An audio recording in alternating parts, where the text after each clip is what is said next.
welcome to Blooming Acres.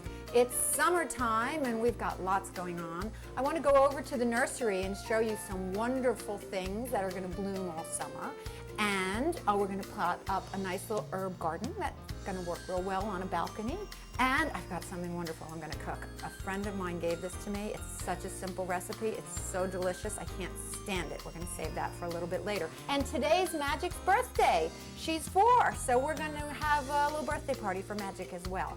I have a guest with me who puts my work to shame.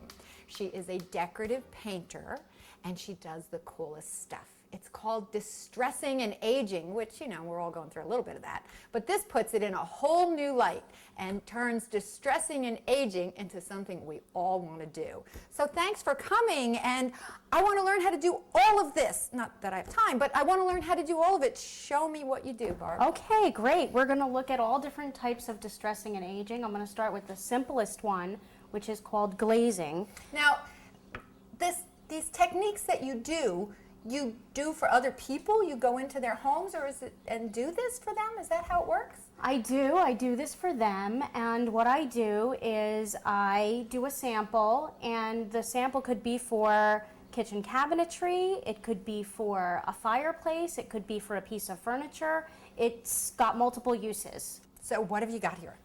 Okay, we have some glazed finishes. I will just show you some different versions. What does glazed mean? Okay, glaze is basically your pigment in a translucent base.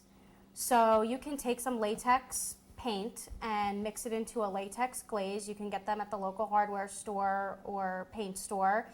And they come in a variety of different... So you can see through it then? You can see through it. But it has a little bit of color. Right, it has a little bit of color. But the nice thing about a glaze is that you can do layers of color and build up the depth of the surface, which is very nice. So and this has like dark lines in it.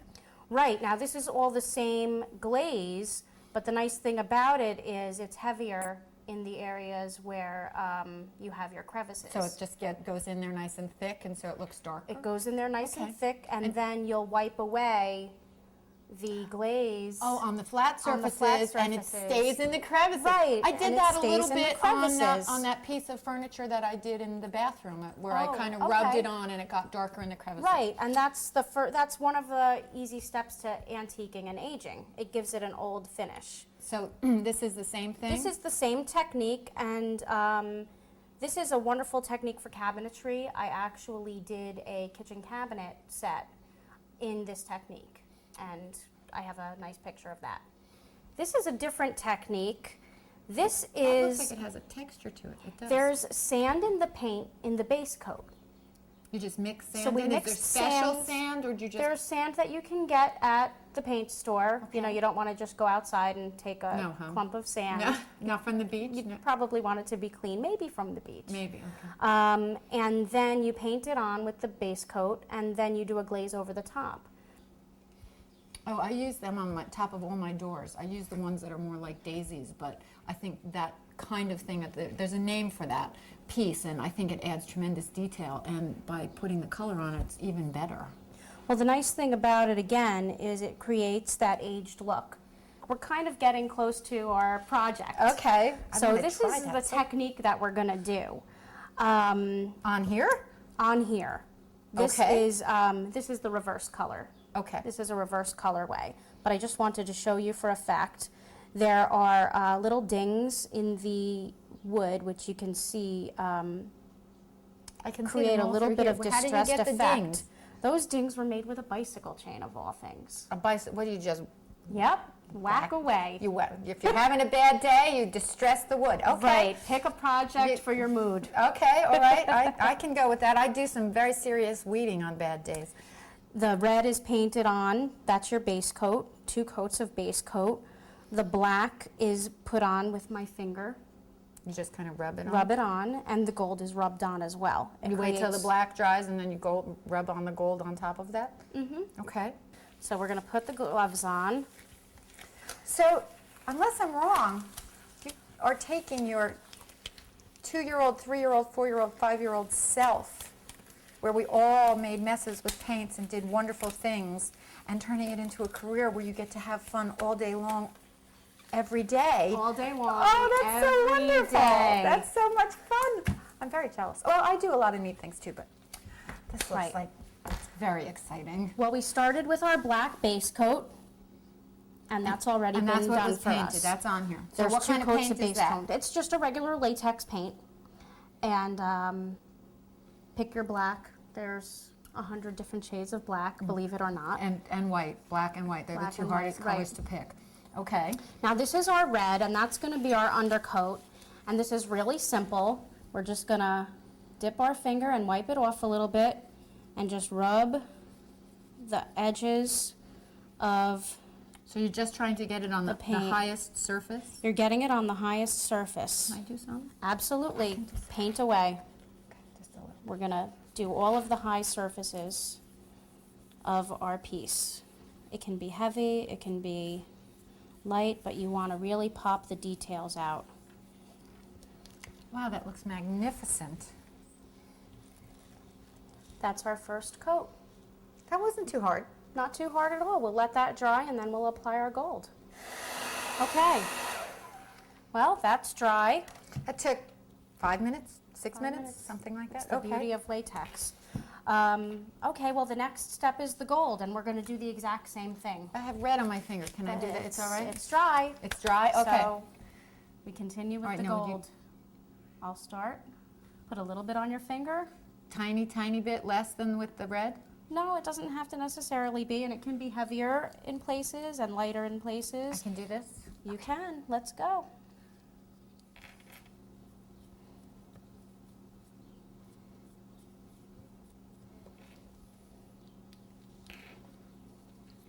Yeah, that looks wonderful.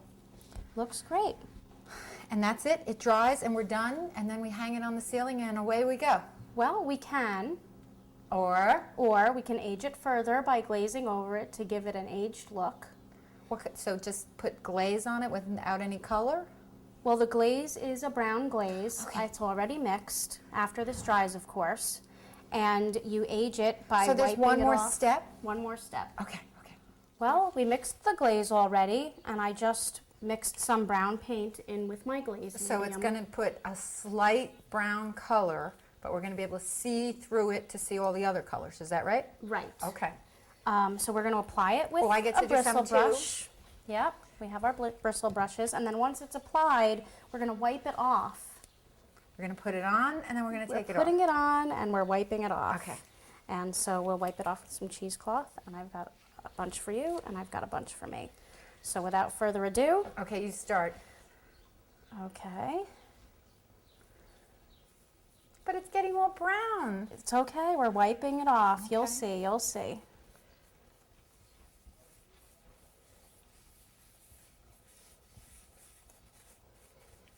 The whole thing. The whole thing, Around the edges too. around the edges too. It's a very quick process. Doesn't have to sit too long. It just gives it that rich look. It looks brown. When you wipe it off, you'll be surprised. I think we're ready. We're wiping already? Yeah, we're wiping already. Okay. So just start wiping away. And getting, try to get it wiped away pretty good. So we're trying to take off a lot. Well, you're taking it off of the surfaces where the gold is. It's giving it a beautiful aged patina, but it still has that rich brown, black feel to it. How's that? Wow. Yeah. And that's done. Very easy, very quick. So if somebody wanted to reach you, how would they do that? They would call Barbara Russo at 609-443-4119. There you go. I don't think it gets any better than that. Thanks for joining us, Barb. Thank you, Peggy. Certainly it's obvious that cooking and gardening come together in the vegetable garden. But not everybody has time for a vegetable garden these days, and it's sometimes just not enough room.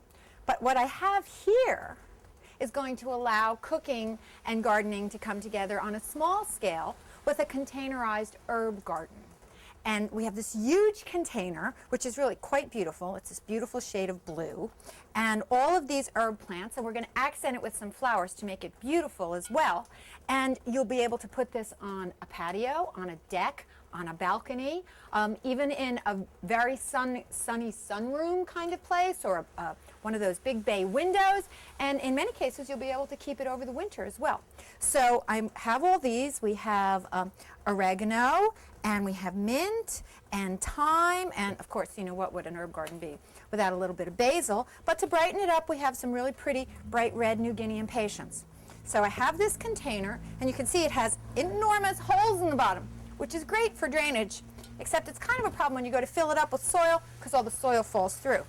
Very simple thing to do is just cover the holes with a paper towel. The water is going to drain right through the paper towel, and by the time the paper towel deteriorates, the soil will be compact enough so you don't have to worry about it flopping through the holes. So I'm going to fill this up, and then you're going to come back with me, and I'll show you how we're going to put all the plants in. Okay, well that's nice and full. Just break up a few of these clumps. And I'm going to start out with the basil. This is a 6-pack, and I really think we only need one basil plant in this little garden. So we're going to I think we'll take the tallest one. And actually, if you look very closely, there's 2 in here, and I think that we don't want 2. It's going to be too crowded, so we're going to just take that little one off, and we're going to put that right in the middle. Basil plants can get, maybe about this big, so that's good. And then we're going to do color next, and these are New Guinea impatiens, and these need some good sun. They don't need blazing sun all day, but they need some good sun. We're going to pop these around.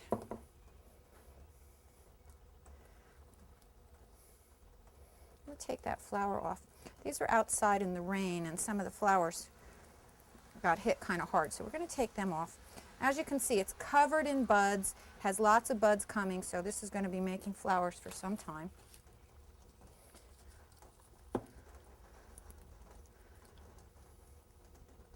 We'll put this over here, trying to get them spaced, you know, evenly around. Here's the last one.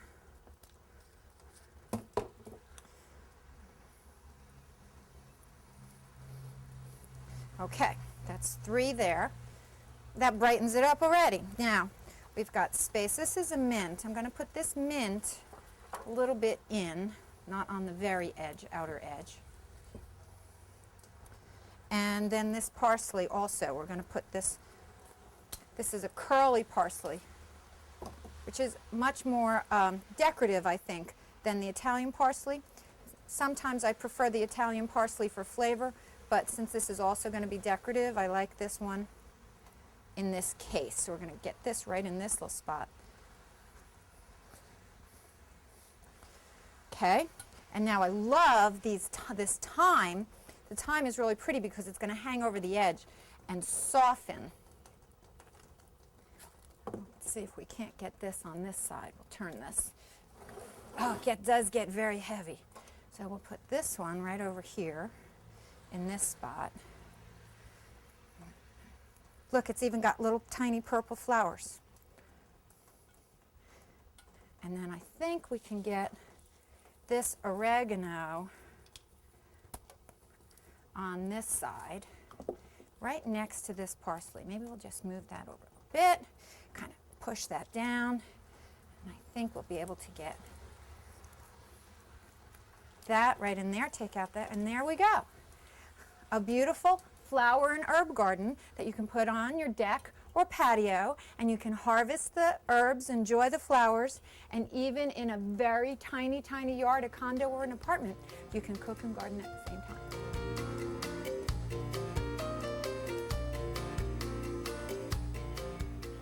Most gardeners are familiar with the common iris and the beautiful peony, and maybe even poppies and some of the other more common spring perennials.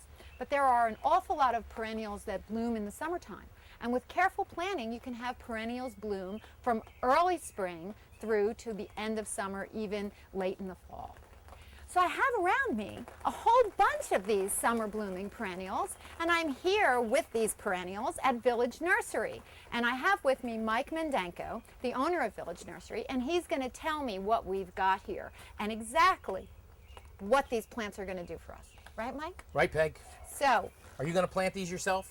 I might plant a few. Okay, well, just check. I have 10 acres of mostly sun. I only have a little bit of shade. Okay. So, you know, these shade ones would probably fill up the whole spot that I've got. So Right. I can't plant all of them. Maybe I could plant this little tiny one. And underneath the big tree? Underneath, well, we don't even know. In the shade, it would be by the front door. It might fit. This is a hosta. This is part of the new varieties of miniature hostas that are being developed to fit into those little spots in your garden. If you look carefully, you'll see there's white edges around it, which help brighten up the spot a little bit, and also very petite little flowers that are on here. I think that this is really cute. And even though hostas are not my favorite, I would love to have that in my garden. So I'll plant this one. Okay. But usually, you know, hostas have much larger flowers. Like this hosta here, this is a Francis Williams, and it's blooming early this year. It has this white flower that comes out of the top, but there's hostas that'll bloom from now into August. So you can have some color other than just the leaves on the hosta in the shade all summer long. Some are fragrant. I'm not sure about this I one. don't think this one is, but I know some are, which is why I was taking a sniff. So Right. some are fragrant, some are dwarf, some are variegated, some are tiny, and some are, there's even bigger ones than this, right? Absolutely. So even if they're not your favorite, you got to give them a lot of credit because you get a lot out of a little plant. So, okay, you're not going in my garden, but I like you anyway. Okay, put them on this side Put them then. on that side. All right, I have no idea what this is. I have to admit, I have no idea what this is, but it's very cool. What is it? This is called Brunera, and this is a variegated Brunera. Oh, that's why I didn't recognize it. I didn't even know it came variegated. Yep, usually you see it with just green leaves, and they get these small little blue flowers that come out of it. And the flowers aren't real spectacular, but the variegated foliage on this just brightens up a spot in the shade so much that you can't be without it. So if you were to use this and say, for example, maybe caladiums, you would really brighten up a dark spot. Now, caladium you'd have to replant every year, but that would be a way of getting some nice color in a really dark spot. That's right, but this would be a perennial that's going to come back again every next year. I think that's cool. Okay. Now, this is an old-time favorite. We all know and love this one. But These- this isn't quite open yet. Nope, that's right. This is a staple in the shade garden department. This is called a stilby. There's probably 100 varieties of astilbes. Yeah, and lots of different shades, like white and peach and pink and red and Purples and yeah, there's lots and there's of them. some that get as big as 3 to 4 feet high, and there's some that are ground covers that only get 3 or 4 inches high with little purple flowers. Now, I grew a wild astilbe once in between two garages that were 16 feet apart underneath an ailanthus tree that covered the whole thing, and that even bloomed in that deep shade, so they are pretty tough. They are very tough. And now I also have to say that once the flowers are gone, you cut them off. I think the foliage is very attractive on these. That's right, and actually they do look a lot better with the flowers cut off of it, so they don't go to seed, and it helps keep the green foliage better longer. Now, there's lots of options for the shade, but let's be honest, there's a whole lot more options for a sunny location. Absolutely. And this one is one of my favorites. Right, and if it's your favorite, you must know what it is. This is Stokecia. Stokecia, yeah, I love this, and it's blue. That's why I love it so much. The flowers, you can't see them. They're just about open. They're not quite open, They but haven't they will opened open. yet, but they have a big, wide-ranging star flower, like on the picture. And it's a big flower, too. They get probably 3 or 4 inches across on the flower. So, you know, you get a big show, and the bigger the clump of plants that you get, the longer the blooming time. And these are very hardy, and they do bloom for a long period of time in the summer. Now, blue flowers by themselves are hard. I mean, right off the bat, there's not a lot of blue flowers. And I want to show you this one. This is such a pretty blue flower. Right, this is Scabiosa. Now, Scabiosas here have been blooming for a while. Yeah, it's finishing up, but still it's so pretty. It's not quite as blue as the Stokecia. It's a little more purple, but I think it's very pretty and does real well in the sun. And this one's pretty hardy too, isn't it? Yes, it is. Yep, and this will even take a little bit of shade too. So It will? a little so bit. it can kind of hang out with the Astilbe. They'll be friends? Yeah, as good as they can be. As good as they can be. All right, let's try this one. What's this? This is Helenium, Oh. commonly called sneezeweed, but we don't like to use that name. Why would somebody call something that's that beautiful something that's stupid? I don't know, but They did. Okay. So. All right, so it's pretty nonetheless. But this has a big orange flower with a dark center that's similar in look to a daisy type of flower. And it has lots of buds. You can see, Right. look at how many buds are on there. And this can get 36 to 48 inches high. So this is something you use either in the background or the middle of the garden, not necessarily up by the does front. it bloom for a long time? Yep, as long as you keep deadheading it, it'll keep So you have to take flowers the more. dead. Right. All right, now let's switch over to this side. What's this fluffy looking one? This is Coreopsis. This is, I think this is Moonbeam, Zagreb. This is a dark yellow Coreopsis that has small yellow flowers. You can see the buds are just getting ready to pop on it now. This one stays a little bit more compact and upright. There's another It's variety. very upright looking. Yep. And there's one called Moonbeam that tends to spread out a little bit more, that has more of a pale yellow flower. Now, I know one of the common names of this is tick seed, and it's very closely related to wildflowers. So That's right. this is sort of a good plant if you want to attract butterflies. That's right. So that's for that one. Let's put this one down. All right, look at that. That's a beauty. Right. This is an Asiatic lily. Wait, this is a bulb, isn't it? All the lilies are bulbs, Yes, but it comes back every year, that's right. It's a perennial bulb. so you don't have to dig it up. It's not like a dahlia. That's correct. Okay, thank Leave it in the goodness. ground, and then each year, as you can see on this one, if you look down by the ground, or I'll pick it up, they get to be quite a good-sized clump of multiple stems, so that they're going to keep flowering. Look at all the buds. Over There's a like longer 6 period or of time. 8 buds in one little tiny clump. That's right. And so they're all gonna. And is this about the standard size? This yellow one, it's about maybe what 5-6 inches in diameter when it opens. Yes, that's about a normal size. But there are other lilies as well. Don't we have another one? We did. I think I must have forgot it. Oh, there are other kinds of lilies that bloom later in the season. There's the Aurelian hybrids that get very tall. These bloom June, late June. The Aurelian hybrids bloom in early July, and then the Orientals bloom at the end of July and early August. So you can have a bunch of different kinds of lilies, and you can extend the period of And bloom. the Oriental ones are the ones that are like super fragrant. Yes, they're really wonderful. Like stargazer you've seen in flower Yes. arrangements, and you can have that in your garden all the time. What's this ridiculous looking thing? Well, it looks like a weed, but this is Liatris. It's commonly called gay feather. It looks very feathery. Yes. And it does look gay. It looks happy. But look at, is that the flower? That little? That's the flower. Actually, that's the beginning of the flower bud, and this bud will get to be about 4 inches tall, and then it starts to flower up and down the stalk. This is a white one. This is a white one, and it also comes in purple also. And these last a really long time. Right, especially as the clump keeps getting bigger, the young plants on the outside will bloom a little bit later than the mother plants that are in the center of it. And because they get so tall as they bloom, they make great accents in the garden. They become right. really a focal point. And which cut is kinda flowers, neat. too. Yeah, they do. They are commonly used as cut flowers. Okay, this one is such a big surprise. You tell about this one. I love this one, but you tell about Well, this is a form of iris. This is yellow flag iris, and there's lots of forms of irises. Around Memorial Day, we see the German bearded irises starting to bloom, and then we see the Siberian irises bloom. But this is a real bright yellow one that'll start blooming now and then carry on for the rest of the month of June. This is used a lot in wet locations, near ponds and things like that. Which is very interesting because the other kinds of irises, like the German bearded, are particularly sensitive about having wet feet. Whereas this iris, if you have a water garden or a pond or a wet area where water tends to lie, this works really well. But you can't get them mixed up. You got to make sure you put the right one in the right That's right. spot. All right, now this is the last one we're going to talk about. And this is a happy, cheerful thing. And this is called yarrow, but it comes in lots of other colors too, doesn't it? Right, reds and pinks and multicolors. There's a whole slew of different colors and varieties that The thing that I really like about this is that you get a whole burst of bloom in the early summer, and then you get a whole burst of bloom again later in the summer. And in addition, you can cut these and they make excellent dried flowers. So they have multiple uses. And I think the foliage is kind of neat. Right, you'll see the foliage is this nice feathery look, and it will spread to become a fairly good sized clump, and so you can end up with a fairly impressive mass of flowers in the garden.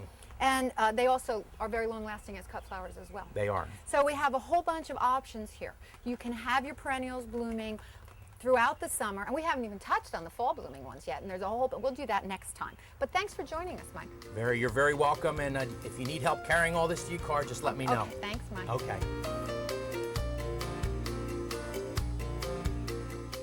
A friend of mine brought in a sample of this wonderful candy thing that was just to die for. I had to get the recipe. I've never actually made them, but I have to say the recipe looks so easy. I think that we can pull it off on camera for the first time. The only ingredients are 1 cup sugar, 1 cup butter, 12 ounces of chocolate chips, saltine crackers, and a little non-stick spray. You have to have a cookie sheet that you line with aluminum foil, which we've already done. You have to spray the aluminum with the non-stick spray. Okay, and now we cover it with the saltine crackers.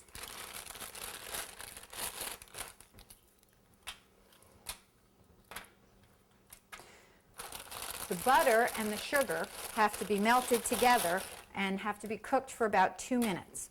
So I will finish lining these up. I will cook the butter and the sugar together, and then you'll watch me pour it on. Okay, well, it's all foamy and bubbly and sort of has changed colors, and it smells really good. So we're just going to pour this on top of the saltine crackers.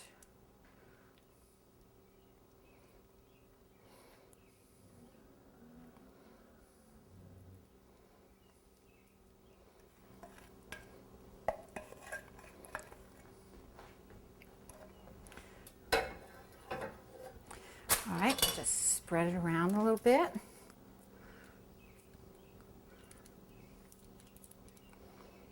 Make sure, and then it goes in the oven at 350 for 15 minutes.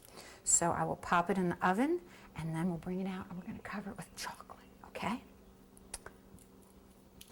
Okay, 15 minutes in the oven. It's very, very hot.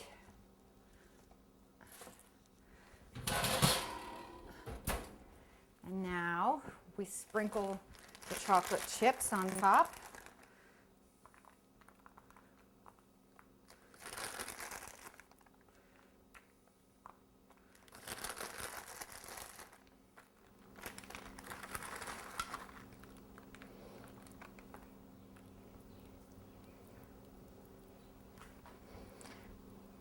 Okay, that about does it. The chips are all melted.